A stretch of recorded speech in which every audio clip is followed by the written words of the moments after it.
guys going? Now we're on. Now we're on. We are live. So we'll just give it a few seconds for some folk to join in and for everyone to get their notifications that we are on and we are live. So we can make some chat in the meantime. So I can't quite believe that this is March. I don't even know what date in March. We are in March though, and that is scary to me. That's scary. It's almost Easter, guys. It's almost Easter. So how is everyone settling into semester 2? You guys are the same as me. We're just kind of getting there, but some comments in the chat would be good to know how you students are getting on. It's if everything's kind of seamlessly transitioned or if it's still just getting there. It would be good to know. So some comments and some questions in the chat would be good to keep us going throughout. So it's been a while since we've all been here and talking to you. So we've got a wee bit of chat and some information about what we've been up to before we get started with Audrey later on.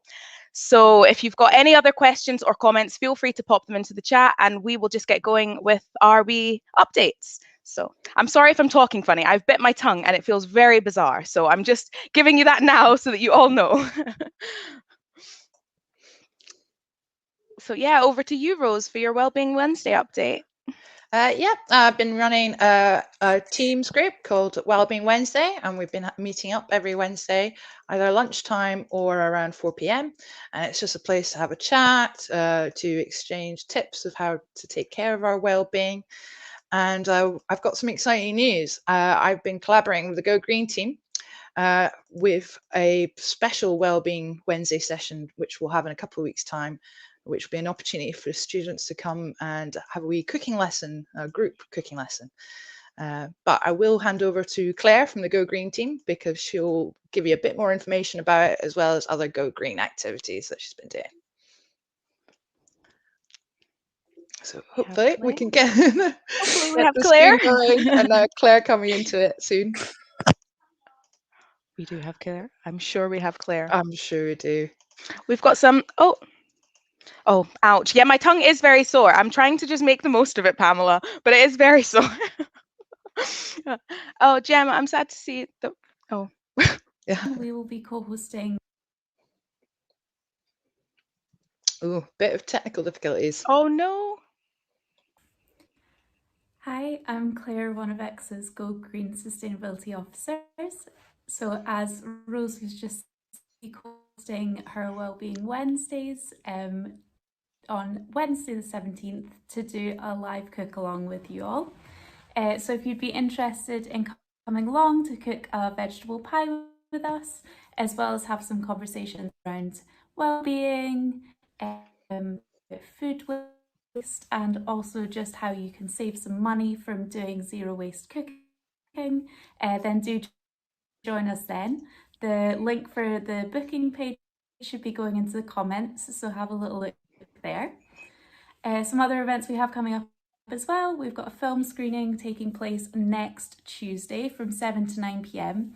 So we're co-hosting that with another group, and it is going to be a screening of The Troublemaker. Director, another member of Extinction Rebellion. So the film is all about them and how it got started, and just lots to do with climate action and activism. So if you're at all interested, please do book in. Again, the event page should be going in the comments to have a look there. And finally, we are also doing some food waste diaries at the moment that we would love for you to get involved with. So really all that means is that we're asking you to tell us how much food waste you have in your household for any given week. We'll then have a chat with you about things to do to reduce that. We'll obviously save you money for it as well, as you'll be wasting less of the food you're buying. And then afterwards, you just need to give us some really quick feedback a couple of weeks after, just to see if you've managed to make some changes and get your food waste down a bit. And to sweeten the deal there, we will give you a £10 prize for getting involved. So that is a £10 voucher for any kind of local zero waste shop near you. So we'll kind of work that out with you for which is best. So once again, check out the comments and there should be a link to sign up for please do get involved with any or all of the activities. We'd love to see you there. Thanks, and I will pass back to Victoria, who's going to tell you a bit about chat and that. Thank you for that, Claire, and sorry for any technical difficulties there, but it will be available to watch back at a later time after we're all finished if you want to get and all the rest of the information is all available up on our site for you and in the comments below.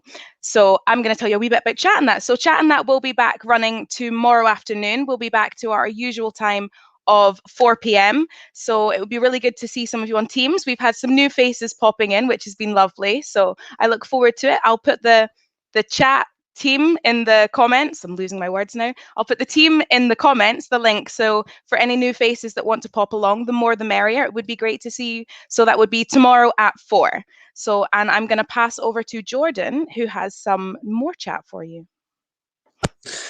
Thanks, Victoria. So I have managed to launch our life skills project. Now, to start off with, we have focused on the finance skills. So how this has come about is we've been listening to a lot of you guys throughout the year saying you wanted more information on different financial topics that you can use in your own time as a student.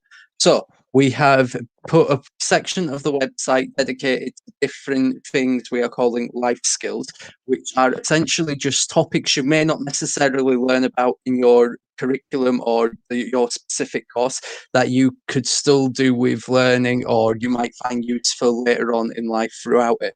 So at the moment, it's just our finance page that are live. We will be adding and building this catalogue throughout the year as the year goes on. And I will be posting a link to the life skills page in the comment in just a moment. And now I'm going to be passing over to Rose to tell you a little bit about the I Am Me campaign. Thanks, Jordan. Yes, recently some students approached us with a really brilliant idea for a student campaign, which we've named the I Am Me campaign. And what the students wanted to do was to highlight the diversity of Edinburgh College students. What we're really hoping through the campaign is that we'll get lots of students to come forward and share their stories of what it's like to be a student and what it means to be from different groups and to show that people are more than just labels. We did launch it on also to coincide with Care Experience Day, and you can read the stories from Alistair and Ray, 2 students who came forward with the idea, and hear about their stories of what it's like to be Edinburgh College students. So yeah, so if you want to get involved, please do get in touch with us, and hopefully we'll have some more students come forward. For now, I'll hand over to Victoria, and you can talk about what we did in February for LGBT month. Thank you, Rose. Thank you. So throughout February, we hosted an activity challenge for students to get involved with to support LGBT History Month and LGBT Youth Scotland. So this was a really great campaign. 12 students took part in our pledge, and they pledged to some sort of physical activity or reading or exercise throughout the month.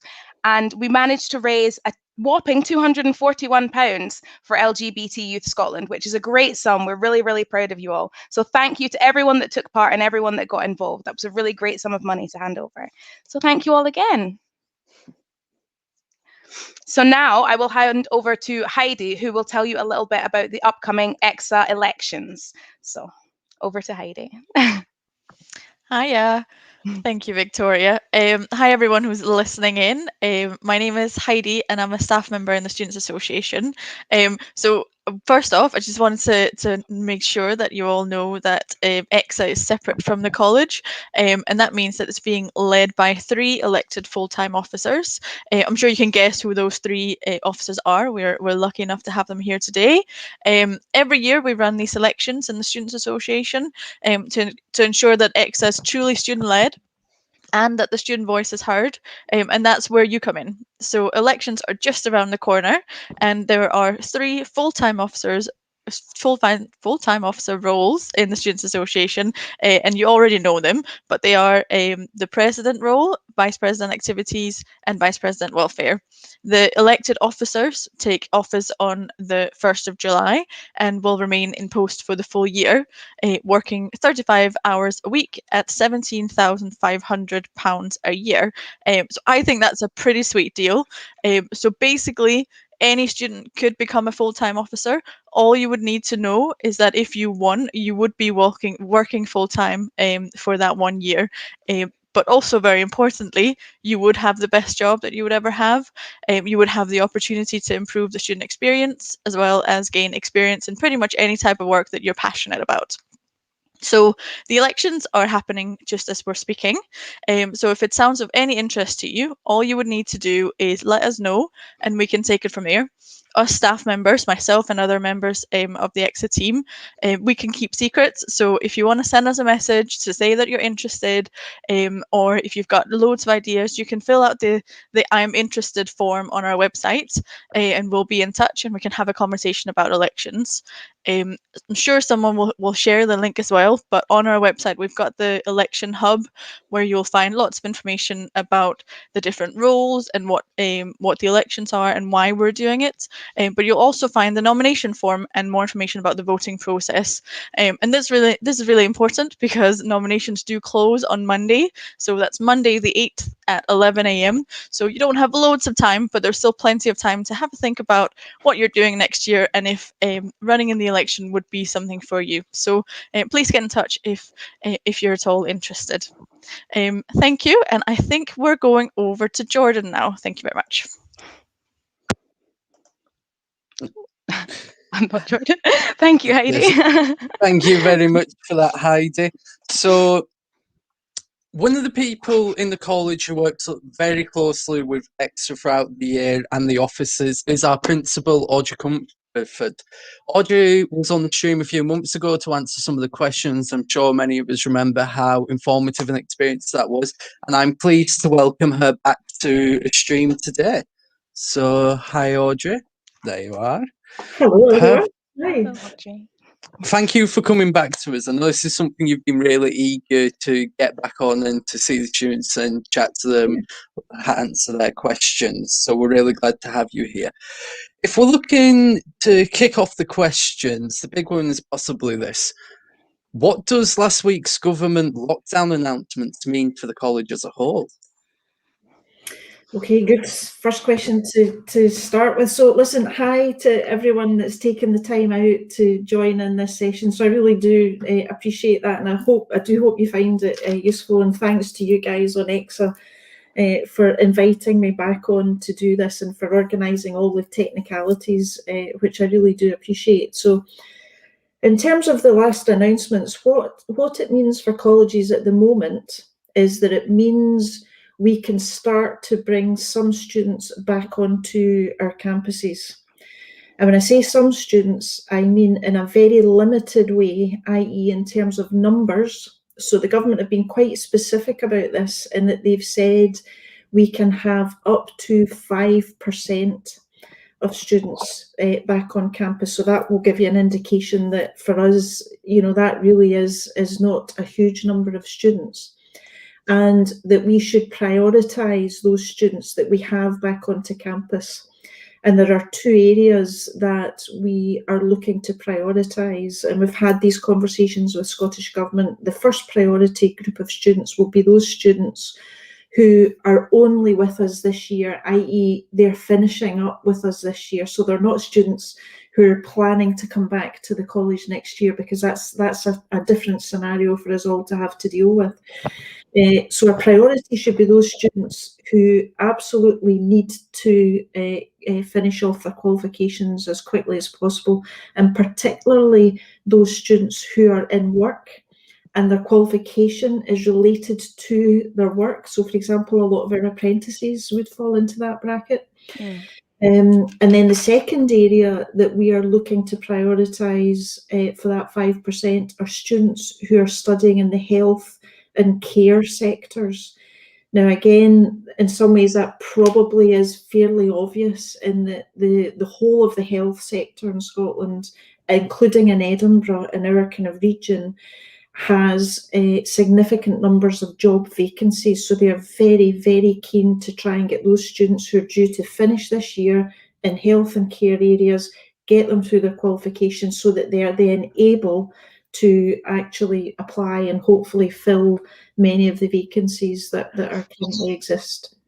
So from a specific point of view in terms of Edinburgh College, what does that mean? So we are now working on getting the campuses ready because there's a wee bit of work to do. So, you know, lots of cleaning taking place and getting the place warmed up again and stuff like that. So our plan is to have the first students back onto campus on Wednesday, the 17th of March. So that's giving us almost 2 weeks just to start to get things ready, and also to communicate to those students that will be in those priority groups that we then intend to get onto the campuses.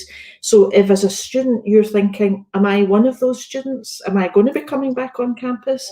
Is you may or may not be, but somebody will be communicating with you soon to tell you whether actually we're prioritising your group to get back on campus. So don't be worrying if you're not hearing anything just at the moment, but you will do if you're due to be coming back on campus over the next few days and the next week.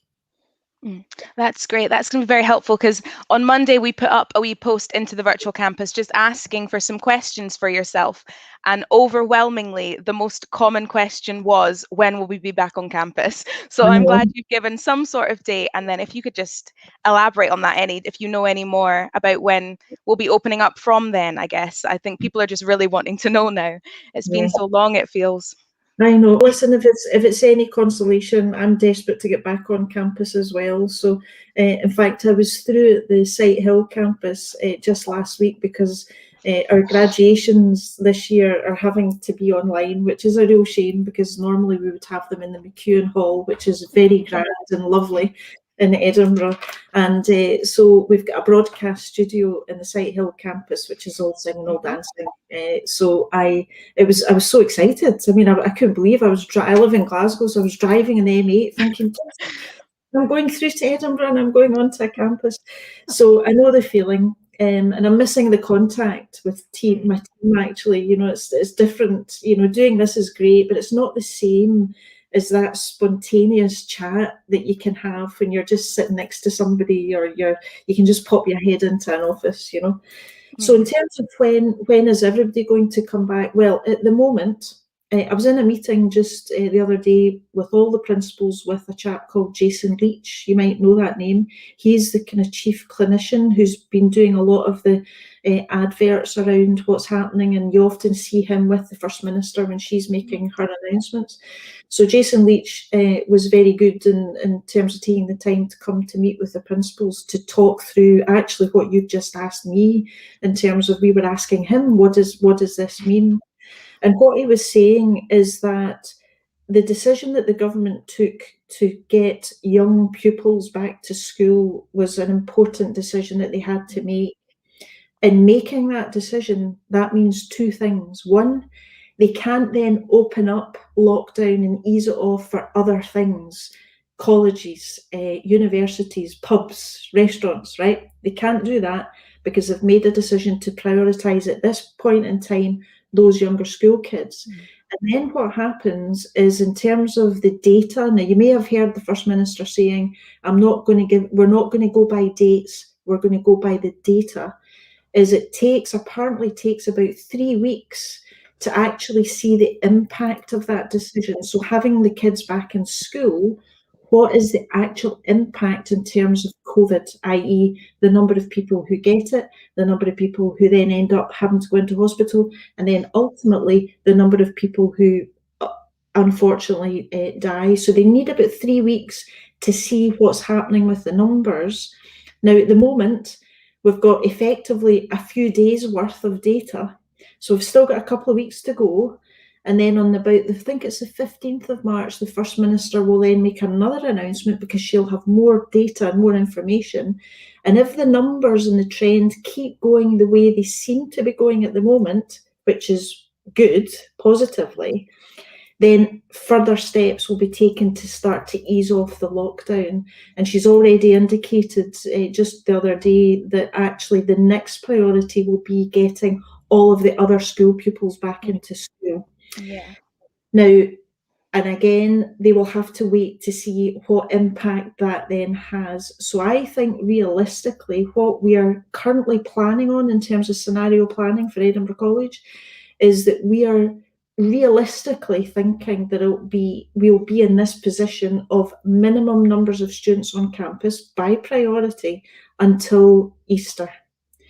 And then we're keeping our fingers crossed, and we'll be watching the data as well, that if the numbers keep going in the same direction, in a good direction, then I would be hopeful at that point that we would start to see and have a conversation with government that would allow us to start to build the number of students, again, being very careful about it, all the safety measures in place, nothing changes there, and just carefully build up the numbers of students back on campus. Yeah, the ultimate date that the First Minister mentioned was the 26th of April, is the date that the government is hoping that as a country we will go back to that tier system, and we could be in different tiers. So, you know, it's useful to know that, because actually in some ways I would be hopeful that the 26th of April is actually, we might see things happening a wee bit sooner than that in terms of easing off the lockdown.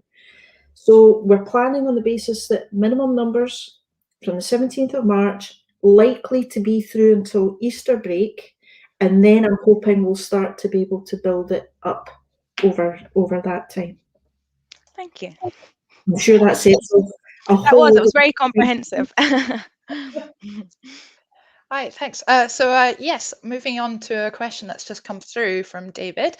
For full clarity, are all the trades and health and social care sector are the first priority? Because at the moment, David is saying that his class is getting mixed messages from his lecturers. Right, okay, so yes would be the answer to that, because predominantly the students that are in work and have to get a qualification because it links to their work are apprentices, and a lot of the apprentices that we have tend to be in construction and in engineering. So that's where the majority of the focus just at this stage tends to be within that faculty. Now, in saying that, there might be some other pockets of curriculum where we might prioritise. So yes, construction and engineering, and then health and social care and care areas, because the government have specifically asked us to prioritise these groups because of what I've said. I mean, if you've got, David, if you were prepared to say what the kind of specific area is in terms of mixed messages, either now you can let me know, or you can send an email or something, and it means that we could make sure that the lecturers in that area are clear themselves. Hope that's answered you, David. Okay, so whilst we wait on David just to put a comment on, I'll just move ahead and ask you a different question, Audrey. And it's a question that we've had previously before at the last Q&A session, so you can guess what it'll be. It's to do with placements for students. Now, this is still a topic that is weighing on a lot of students' minds, and we know roughly all the work that's going on in the background, but a lot of people still aren't 100% sure on what's going on with placement. So you'd like to answer where the college sits at the moment? Yeah, so Jordan, spot on. I mean, it's a very important topic, and one that is testing students, staff and colleges across the whole of Scotland, because it is complicated and it is proving and has proved to be quite difficult. I think it's fair to say that progress has been made. So a national group has been set up specifically with this one area of focus to look at placements and to look at what needs to be done. What is our ask of government in terms of trying to help get placements back on track. Now, we're lucky because Anne-Marie, who's one of my senior team, Anne-Marie sits on that national group, which is good. Selfishly, that's good because it means we get information hot off the press. And she's like a dog with a bone with this, I think it's fair to say. So she's pushing really, really, really hard. So we are starting to see some movement around things like vaccination of students that potentially have placements, and is that would that help to get students who are due to go on placements back into placements more quickly if they were vaccinated? So that's the kind of thing that's been raised with Scottish Government. For timing wise, at the moment, it looks like placements will potentially start to take place towards the end of April, so towards that 26th of April date that the Scottish Government have mentioned. Now, I will always give the caveat, which is that may change, but it's the commitment I can give you is that we are very, very aware of this being an area. And I think, and as I've said to some of you before, if you were at my last session, this is easy for me to say, try not to worry about things that are out of your control, because and trust the fact that there are lots and lots of people who are absolutely working really, really hard to come up with the solutions. So it depends on the subject areas, but it might be that we can say that some areas will not need a placement and that we could do simulated work placements, for example. There are other areas where there is no choice. We know they have to go out and do a placement, and so the solutions are different, and but we're working very, very hard. So you will not be disadvantaged in that if you're due to be out in a work placement, you will get your work placement at some point. I'm sure it just might not be exactly when we were all anticipating you would be doing your work placement, if that makes sense. Jordan, I'm conscious there's lots of questions coming in here on the side, actually, which I'm now realising and not reading. So somebody reading those, and you can ask me those. It's okay. We'll keep you straight there, Audrey, and sort of. You keep track, right? Good.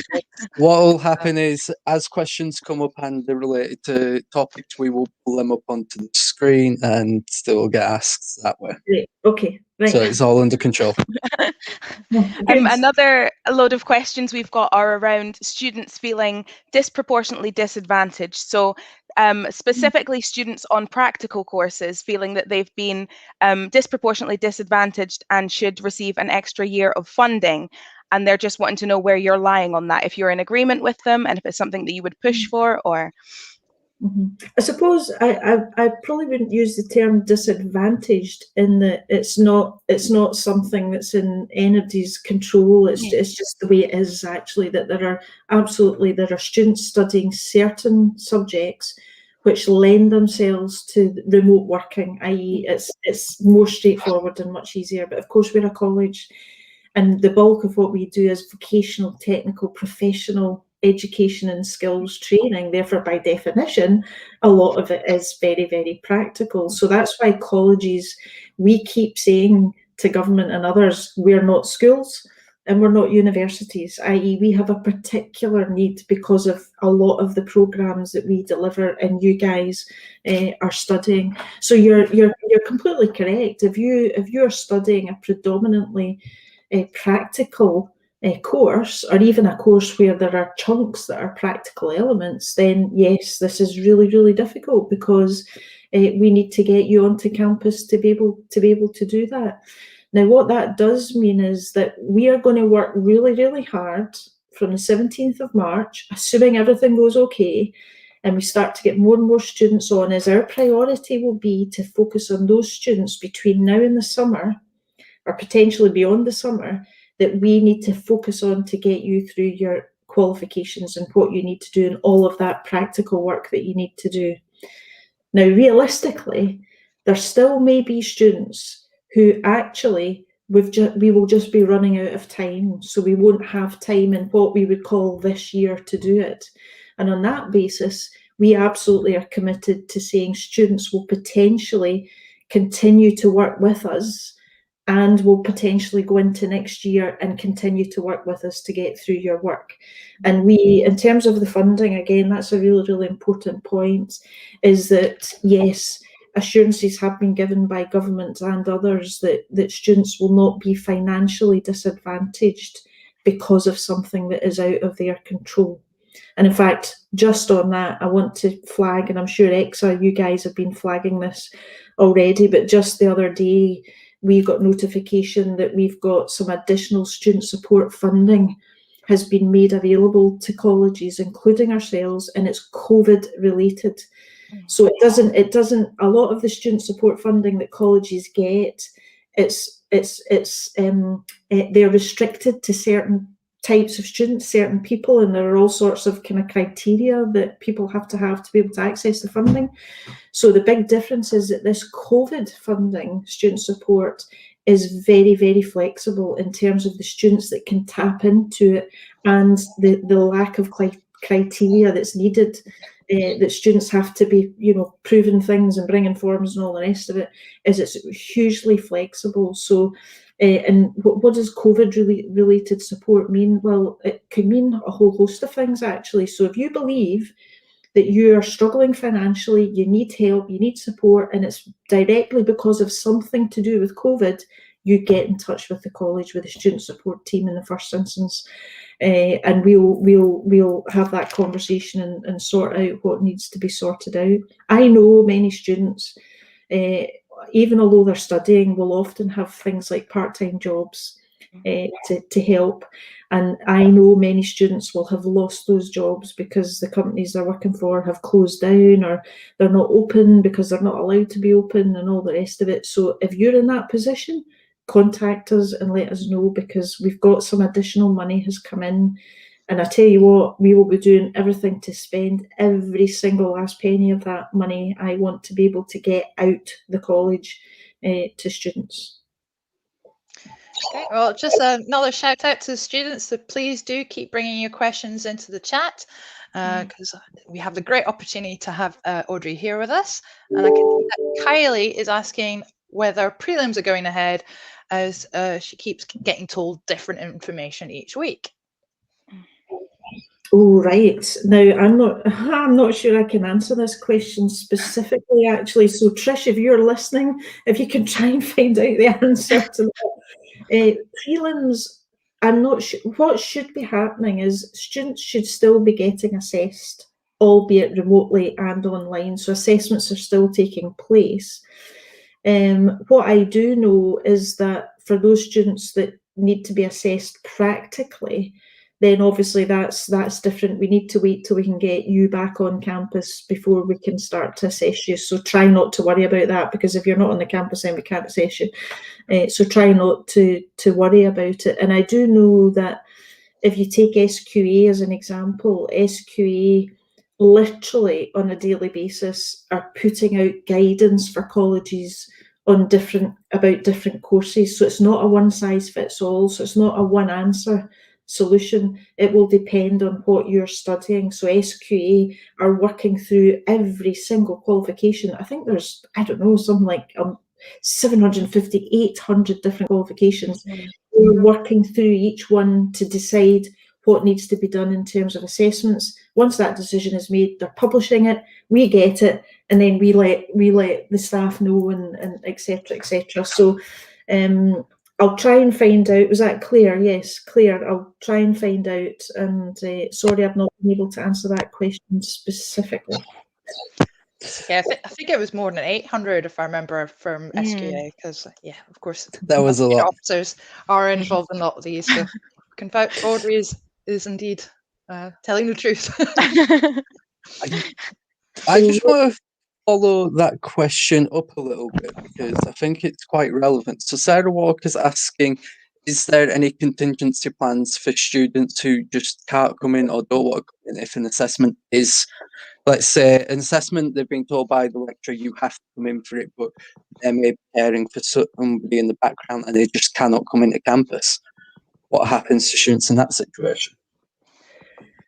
Okay, well, I mean, actually, again, I can understand that, is that, you know, students, in fact, all of us probably feel the same to a certain extent, is you know, we're all used to kind of being at home and working from home and studying from home, and the idea of going into campus can be a wee bit daunting.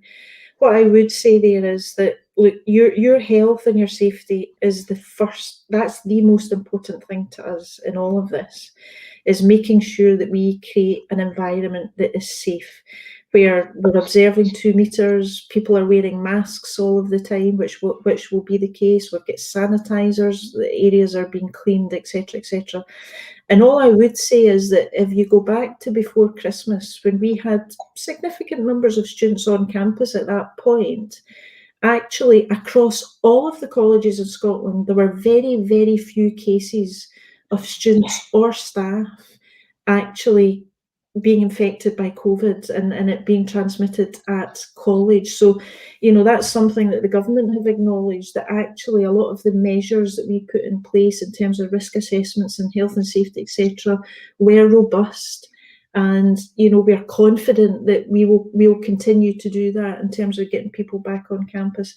If you are, as that example that's just been given is a good one, is that if you're isolating or you're in the same home as somebody who's having to isolate or has got, you know, particular concerns, the first thing I would say is make sure you let us know, because there will be people in that situation, absolutely. And will you be disadvantaged, or should you be disadvantaged because of that? My immediate reaction to that is absolutely not. That is not something that's in your control, and therefore the onus then is on us to try and make arrangements that at some point, when it's safe to do so, is that we can get you through what you need to get through. Okay? Perfect. Thank you for that, Audrey. Victoria, do you want to ask this one?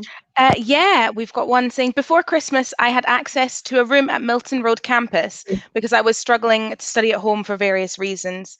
At what stage will pupils in this category be allowed back onto campus for access to digital equipment and things like that? Okay, so actually, that the 5% figure, Alistair, I'm not sure if you were joined in and when if you heard me saying that, but the 5% of students that we can now start to bring onto campus to teach is separate to students who then need to come onto campus to use the facilities specifically because of reasons that you've just said. Either they need access to specialist equipment in terms of computers, etc., or students who don't have equipment, Wi-Fi, etc. at home. Is that absolutely before Christmas we opened up the campuses and facilities to allow those students, again in a very safe way, and we can't just have people turning up on campus. It had to be controlled and managed. But if you are in that position, then once we start to open the college campuses up on the 17th of March, is please flag that up, that you're in a situation where your home environment isn't conducive to doing your studies, which I completely understand. I'm sure there are many people in that situation. So I would want to make sure that you had access to some facilities on one of our campuses, whichever one is the most convenient to you to be able to get support. Yeah. Thank you. Moving on, student Anna asked on the virtual campus, what happens if you have practical work that you need to do to finish your qualification, but not assessments, and that work needs to be done on campus? What's the option there? So our plan is that will happen, actually, and that's where, okay, it's limited at the moment, and it is, as I said earlier, I suspect it will be limited at least up until Easter. But I'm hoping then that from Easter is that we will then be able to start to increase the numbers of students that we can have on campus, and it will be by priority group. So, you know, decisions will be taken by lecturing teams and staff in the colleges to actually what are those priorities. And it will be, so for example, students who need to finish this year because they're only with us this year, that's a priority.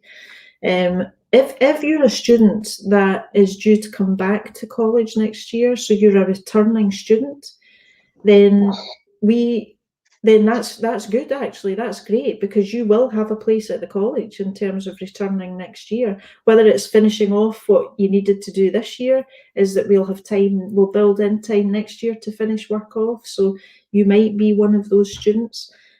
But yes, don't be worrying about, you know, I'm due to come back to college next year. Will I be able to do that? Then there will always be I don't think we've ever turned a student away.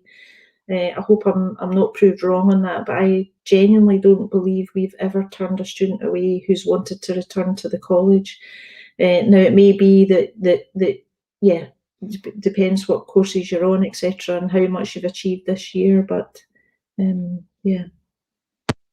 Yeah, absolutely. So we've got a question from Sarah here asking, as H&C Social Services placements are getting sorted out and working in bubbles, so if you're working with vulnerable people, you can't mix whilst in a work bubble. So will courses like that who have work bubbles be allowed back onto campus at any time soon?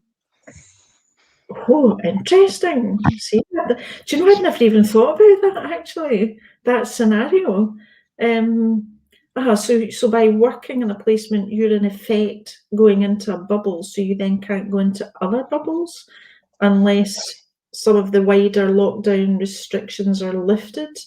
So my immediate reaction to that would be, I suspect you wouldn't then be able to come back onto campus, actually. But a really good question. So again, I'm going to ask that we take a note of that, actually, just to feedback either directly to yourself if we can, or we can feedback in through ECSA, because that's an interesting scenario. Yeah, thanks for raising it. Perfect. So we've got a few questions about people with online classes and online courses, and just some of the what have people to do if people in their class haven't been attending online classes, or situations like this. So I don't want to put anyone in it too much. Okay. Difficult situation. So do you know, it is difficult, actually, because under normal circumstances, if you guys were coming onto campus, then it's obvious, you know, people can physically see that you're engaging and that you're taking part in your course and you're doing your studies and all the rest of it. And in the COVID world, it's not as predictable as that. In fact, it could be quite difficult potentially for students to you know, just be hooking into every single class that you need to be hooking into. And that's why we've shifted away from referring to student attendance to student engagement. So what I would say is, there may well be genuine reasons why you can't make a class or a number of classes, but as long as you are engaged, i.e. as long as you're staying in touch with your lecturers, as long as you're doing your studies and doing your work as much as you can and getting through the course, then that's as much as we can ask. If you're somebody that for some reason is just kind of not engaging at all and staying in touch with, you know, your fellow students and your lecturing staff or the support staff that are there to support, then actually that does become more difficult for us to get an understanding of where you're at, you know, what are the issues, why you're not engaging, and because, you know, I mean, we don't want to lose students, yeah. And that's and ever, we don't ever want to lose students who've signed up to courses to study at Edinburgh College. We understand for some students they drop out because of all sorts of reasons, and we understand that. But we will always try really hard to support students to get them through their studies and stay on course. Sometimes we can't always do that because the students take decisions themselves that they just don't engage, or they're not motivated, or it's the wrong course, and, you know, whatever. And again, if that's you, I would be saying you need, as I've said to you, I don't think we've ever turned away a student or somebody who's applied to our college, is that you have the conversation with support staff around actually, you know, what would be an appropriate course for you to study or come on to. Yeah. Another wee comment, I'm just to jump back in quickly. I've been getting a lot of things about people in courses and on classes and just feeling a little disheartened with people like turning their camera off. Like it started off all so well and everyone was all smiles and cheers on camera and just kind of slowly losing it. And I just want to give everyone just a bit of encouragement that just putting your camera on just for your class is all good. Everyone wants to see your smiley face. I know sometimes it doesn't really feel like it, but everyone just feels that wee bit brighter when they can just see a face instead of a black screen. So just for us, please guys, there's not long left to be online, but please, it makes everything so much nicer when there's smiley faces instead of dark screens.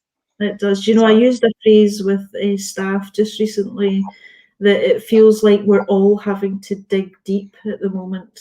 Do you know what I mean? And you're right, at the start it was that all hands on deck and we can get through this. And I remember last March the weather was really, really nice, and I remember working away in the house and thinking I'm going to pop outside and just sit in the garden for a wee coffee and have a break. And I remember saying to myself, my goodness, can you imagine what this would be like if we were in lockdown over the winter? Spring is in the air. We're you know, the days are getting lighter, and we're all having to dig deep at the moment. But I tell you what, there is light at the end of the tunnel. The vaccine, and Jason Leach was reinforcing this, the vaccine is having a massive impact. Now, apparently all the over 50s, and I'm unfortunately in that bracket, unfortunately, all the over 50s will be vaccinated within the next 6 weeks, which is way faster than we were hoping. So this is all really, really good. So just please, you just need to kind of hang on in there because it is hard. And turning on your camera and stuff is, you know, again, it depends what's going on. I mean, I don't always have, you know, sometimes I put on a background just because of particular meetings that I'm in. I think it's more appropriate.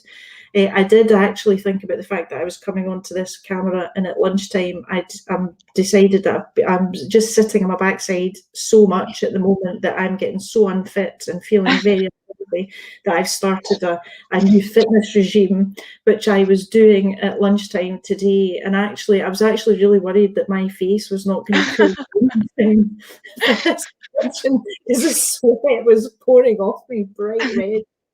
So anyway, but yeah, smiling faces online is nice, but not always possible. Absolutely. So, got another question in from Kirsty Cooper. Sorry, I just wanted to draw back to this one because I thought it was really important. What happens if students can't get childcare sorted at a short notice for an assessment or to have to go out on work placement? What would the situation be then for students? Again, the first thing would be to let us know as soon as you can that you're having a difficulty, because that then allows us to make alternative arrangements for you, or in fact see what we can do to help in terms of childcare, because I know we support a lot of students in terms of childcare. So the main thing there is to make sure that you let us know, because again, you know, that's not something that is necessarily in your control. So if you're having difficulty sorting out childcare, that should not impact on your studies, because the priority should be to try and help sort that out with you. Yeah. Perfect. Thank you for that. It's a really strange time, isn't it? And there's so much anxiety on what if I have to drop everything. Speaking of childcare, that's often one of the reasons students don't feel comfortable necessarily having their camera on, because they've had to be taking care of their children at home in lockdown, and it's just having to deal with those. I can feel that. I feel that one. Having a 7-year-old crazy person running about constantly it's not conducive to working from home. That's for sure. Actually, I've just noticed there, Richie had asked. Richie, hello, Richie. That's an interesting question, actually. Are we going to continue with online learning once the need has gone, as in the COVID need, because of the benefits of flexibility travel? Actually, I would say yes. So I'm aware already there are some curriculum areas where the students, vast majority of students, have said this is how we want to do this going forward, because it is so much easier not having to worry about coming into the campuses, about using public transport, about getting the kids out to school, This definitely suits, and they're able to learn and get through the course and all the rest of it. there are some students on those same programs where it's the opposite. They've said, okay, we want to be on campus. So actually, I think the reality of the situation will be, it's likely we'll probably do a kind of hybrid type approach, but only where it's appropriate. So every course will be different, actually. And I would be hoping that how we do it going forward is that we'll learn a lot of the lessons that, if anybody had said to me we would be doing all this stuff remotely, I'd have said, yeah, right, no chance. But it's like, we're doing it, and it's like, oh, my, mommy, daddy, it's like, we're doing it. Okay, this is cool. So there are things that we are learning that we are thinking we will not make that mistake again. There are things that we think, this is quite interesting, actually, because online learning is allowing us to recruit more students actually onto courses, because we couldn't have fitted those students physically into the spaces that we've got on the campus. So you think, well, so is there some kind of hybrid model that we could do a mixture? So I think it's likely to be a mixture of both. There'll be some courses where remote is just really just not going to work, and it is not a good experience and appropriate actually for students or for the staff. So I think it'll be a mixture, but really interesting point, Richie. And I think we need to be thinking about this, and we are thinking about it actually, is how is this COVID experience going to change actually how we approach things and how we do things. But there's always one thing has to be at the heart of that. Does it improve or enhance the experience for the students? And if it does, then I'd be saying, well, why are we not doing it then? I think a lot of the comments coming back are about the social element and the lecturers and the personal input and the human element of it. I think it's much as we can get all of the information online, it's the human element, I think, is what a lot of people are missing through this. I'll give you a wee example of that. The principals of all the colleges, we meet regularly at the moment, every 2 weeks actually. And we're so polite, because when the meeting starts, so there's like 30 of us or whatever people on the screen at the meetings, and we all log on, and then we just sit with our microphones switched off and all the rest of it. Nobody's saying anything until Carol, who chairs the meeting, starts the meeting, and then we start the meeting. But actually, what used to happen when we all physically met for those meetings, which was in a venue, normally a venue in Stirling actually, the first 10 minutes of people arriving, you'd be chatting to your pals, you'd be catching up on stuff, chit chat. Some of you would hang about after the meeting because you wanted to just catch somebody.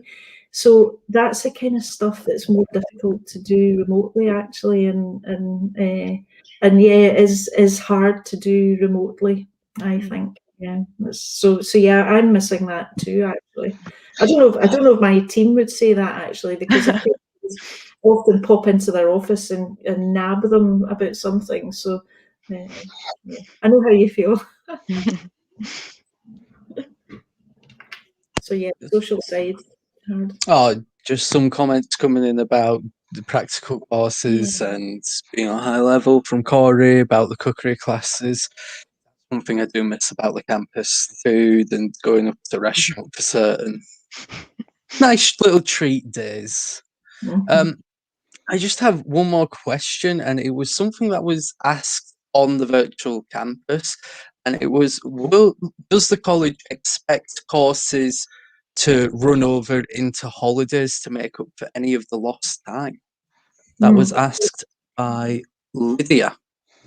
So again, that's a good question actually, because what I would say to that is nothing's off the table. Actually, I think we need to keep our minds open to a whole variety of solutions, with the main priority being to try and minimise the number of students who are going to have to defer into next year to finish off this year's courses. We'll do that, of course we will, but we need to try and minimise that as much as we can, because nobody, would probably choose to do that. Now, if that means that we could actually do that with students, if students and staff, because we would need lecturing staff to, want to do this. It's not something that I would be forcing people to do, either lecturers or students.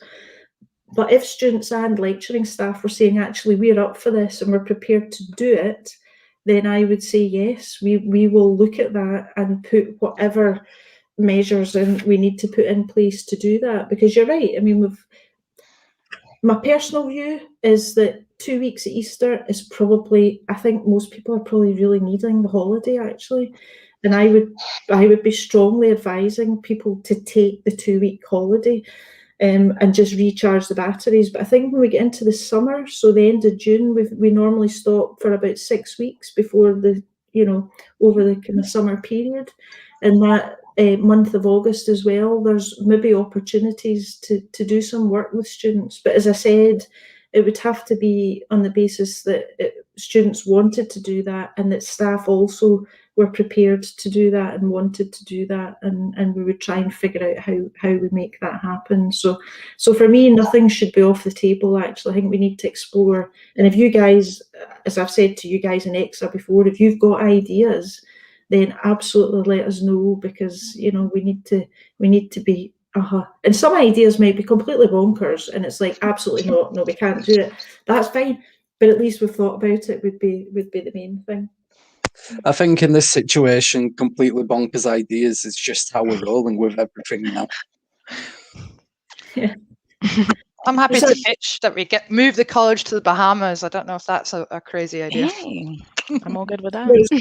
I'm conscious of, there's a question come in there from Robbie, and then another question has just come up on there. Robbie, is Student Association Facebook page with moderators because students have been given misinformation by others? Okay, I can't answer the specific question. Yeah, I would say to Robbie that all the members of the Student Association, we moderate the Facebook page and we try and answer students' questions as they come in. But it is a space where students can comment on all sorts of topics on it. So we maybe need to get back to you a little bit at another time with more details, because we're focused to speaking here to Audrey on things that Audrey is able to answer.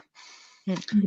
So perhaps we'll move on to the next question, which is I was going to say there probably is a general point, which is, and I've noticed this with staff as well, is that sometimes bits of information can get lost in the communication, or there is some misinformation, but it's not an intentional thing. It's just because somebody doesn't know something, but they hazard a guess, and then before you know it, that becomes fact, and it's like no, and then there's rumours and all the rest of it. So sometimes it is difficult, particularly in a college of our size, to make sure the right information is getting out at the right time to the right people. So there is a kind of challenge there. But anyway, so right, next question. We asked what provisions are being put in place for students that have learning disabilities. Some are struggling with the way that classes have been delivered, which I understand is not through anyone's fault.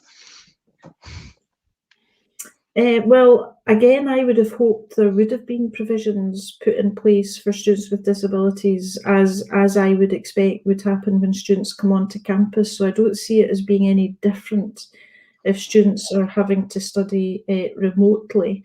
And I guess the main thing for me there is, one, students identifying that they have a need, is it there's, and what that is, and then it's really up to the college then to absolutely look at what extra measures or additional measures can be put in place to support you. So I'm not sure if you've got a LDT, so a learner development tutor, or even a lecturer that you could approach to ask about that, but you should be getting supported. So having a disability is as relevant if you're on campus as not on campus, would be my opinion on that.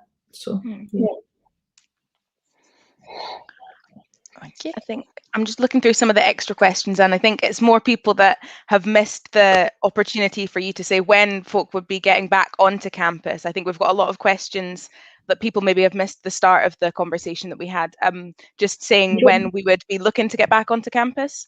Okay, so I can go over that again, no problem. So at the moment, very limited number of students we are now allowed to have on campus, 5%, so very limited by priority groups. It's likely, and that's going to start on the 17th of March, it's likely then, listening to what's coming out of government, that's going to be the position until Easter. And I'm hoping that if the numbers, as in the COVID-related numbers, keep going in a positive direction, which they seem to be doing at the moment, it's early days, but they seem to be at the moment, is that after Easter, we would then be in a position, hopefully, we need to get the guidance from government. I can't make this decision myself, I guess for obvious reasons, is that that's something that we have to abide by the Scottish Government guidance, and they're very clear about that. So hopefully that guidance would allow us to start to bring more students back onto the campus after Easter. And there will be students, absolutely, that we just will not be able to get through the work that we need to get through, but that's okay, because there is a commitment to those students. If that's you, one of you happens to be in that position, is that we will continue to work with you into next year to get you through what you need to get through. And as I said earlier, that immediately raises questions of funding and other support, and there is a commitment from me, from the college, from Scottish Government and others, that students will not be disadvantaged because of decisions that we make that you can't finish off, and you're going to have to come back and do some more study with us. Perfect. A quick one from Liam Porter. What are the chances of placements taking place for NC level courses? Well, I mean, again, we're going to have to try and prioritise placements if we can, because we can't do it for everybody. I think, as I said earlier, we're hoping at the moment that we will start to be able to do placements by the end of April. Now, whether that's your specific course, I can't answer that question, but what I can tell you is that information will come out to course teams as and when we're able to do it. So lecturers will be informed, and then they'll be able to let you know. So if you're not hearing anything at the moment about you doing placement, then that's because at the moment there aren't any arrangements in place for you to do placement, basically. Yeah. Just the one I was about to pull up. There was a question from Pamela there, just asking about face mask exemption before Christmas, and if it'll be the same when we're back on campus, if people that have been exempt will still have their exemptions. Yes, so the guidance has changed a wee bit. So face masks will be required to be worn everywhere on campus. So not just in those kind of open areas and corridors and things like that. So we're all going to have to get used to wearing campuses. So at the end of the day, wearing masks pretty much the whole time we're on campus. But absolutely, if there is a medical reason why you can't wear a mask, and we've got some staff in that position, then that's valid. In fact, did we not have lanyards, specific lanyards, so that people didn't pounce on you in the campus and say, "Why are you not wearing a mask?" And you have to explain. So I would hope we'll have a similar arrangement in place. Yeah. I believe that scheme was run through the reception team at the college, but if we get information that, we'll put it up on the virtual campus and keep you all informed about it. I'm just trying to look through the comments to see if there's any new questions. I can't really see anything at the moment. Just a lot of positive talks about some different things. Some people saying they just generally miss the social interaction on the campus.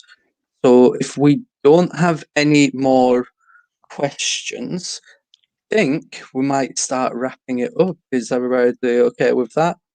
Yeah. So thank you, Audrey, for joining us today. Do you have...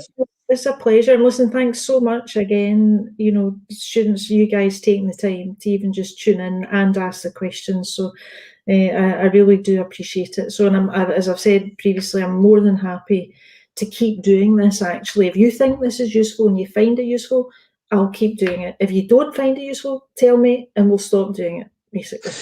Perfect. So if you don't mind, just keep you for a couple more minutes. Just want to have a quick recap for some of the major bullet points. So for people, student bodies on campus, it was 5%, I believe. Yeah, and if you're one of those priority groups of students, you will start to hear about this over the next few days and week or so. So if you are due to be back on campus from Wednesday the 17th of March, you will be hearing about that shortly, which means if you don't hear that you're back on campus, then you assume that it's just business as usual in terms of remote at the moment. Yeah. And does that also extend out to assessments and prelims? Yes, so assessments should still be taking place online and remotely. And then in terms of assessments that we need to do practical assessments, again, that will be communicated to students as and when we can get you back onto the campus, when we're allowed to do that and carry out those assessments. So Yep. So we don't have necessarily the specific information yet. But we will, we will be speaking directly to students as and when that becomes possible. I know that's difficult actually, because there is, and I don't know what the solution to this is, that if you're a student and you're sitting there thinking, I've not heard anything about X, Y, and Z, does that mean I'm just out the loop and I'm not hearing it and there's something happening that I should know about or I should be worrying about? So I think there is something about us even making sure, and ECSA making sure that we tell you that nothing's happening, even if that makes you feel better, because at least then you know nothing's happening, as opposed to thinking, is something happening? And nobody's telling me. So it's a difficult one actually. Absolutely. And if the students have questions, who are the best to get in touch with? Would that be a lecturer, a curriculum leader? So it depends on the question, Jordan, I would say, actually, because, if it's to do with student funding, for example, it would be the funding team. If it was to do with your particular course and your assessments, etc., absolutely, it's your lecturing staff, I would suggest, in the first instance. And if you feel you're not getting anywhere, that you're asking questions that nobody just is, if you're being ignored or people aren't answering, then, you flag that with us or flag it with ECSA, because I'm meeting ECSA on a kind of regular basis, and I know members of my team are meeting with ECSA on a regular basis. So really, you guys can use ECSA as your one-stop shop, really, for raising things, because I can assure you ECSA are not backwards at coming forwards in terms of raising with me and with my team a lot of the questions and the concerns that are coming up from you guys. So they're fantastic in terms of representing what you're thinking, what you're asking, what you're worrying about. So keep feeding into ECSA. It would be really important. Yeah. Absolutely, that's what ECSA's there for. We are literally the student voice. If we use us, then we kind of we lose our purpose a little bit. Just finally, Audrey, do you have any words of encouragement or any final words to the student body? No, look, do you know what? Even just being engaged in something like this tells me that you care, which actually is just really, really important. And as I said a wee while ago, I think I recognise, and I include myself in this, is that we're all having to dig deep at the moment, because this is hard. It's like the marathon, when you hear about people getting to the 23-mile bit, you kind of hit a bit of a wall and think, oh, am I going to get there? So it feels like we're at the 23rd mile bit, I genuinely believe there's light at the end of the tunnel. I couldn't say that before Christmas. I feel more able to say that now, particularly because of the vaccine and the vaccine rollout, which is clearly having an impact in terms of the health challenge that we're all facing. So there is light. So just you've made it this far, right? So just hang on in there, okay? Yeah. I'm very proud of you guys and what you're achieving. It's you've made a big decision coming to college, and I'm very chuffed that you've taken that decision and come to Edinburgh College. So yeah. Absolutely. Thank you, Audrey, for joining us. Pleasure as always. I'm seeing lots of comments of a thank you, and just leave you with one final positive comment. I'm just going to say that if for all the information that Audrey has been given, and she's telling you to keep your eye and to look out for information, that information will all be coming to you through your student emails. So keep an eye on your student-specific email for all those updates as they come. That's where they'll be sent. All student comms go out to that email address. So if you keep your eye on there, you should find any information that's being sent your way. So, final statement. Yeah. Perfect. So that's us wrapping up, everyone. Thank you for tuning in. And remember, if you're thinking about becoming a student officer, you have got until Monday to get your nominations in for the elections. And don't forget, voting will open on the 22nd of March and close on the 26th of March. So you'll have 1 week to decide who student officers will be next year, who will be doing this sort of thing on your guys' behalf next year. Thank you everyone for joining in and for all of your questions. Big shout out to everyone, and we hope to see you all again soon. Yeah. Okay. listen, thanks so much, folks. Okay, so have a nice evening and rest of the week. Okay. Thank you for joining us, Audrey. Okay. Bye. Bye.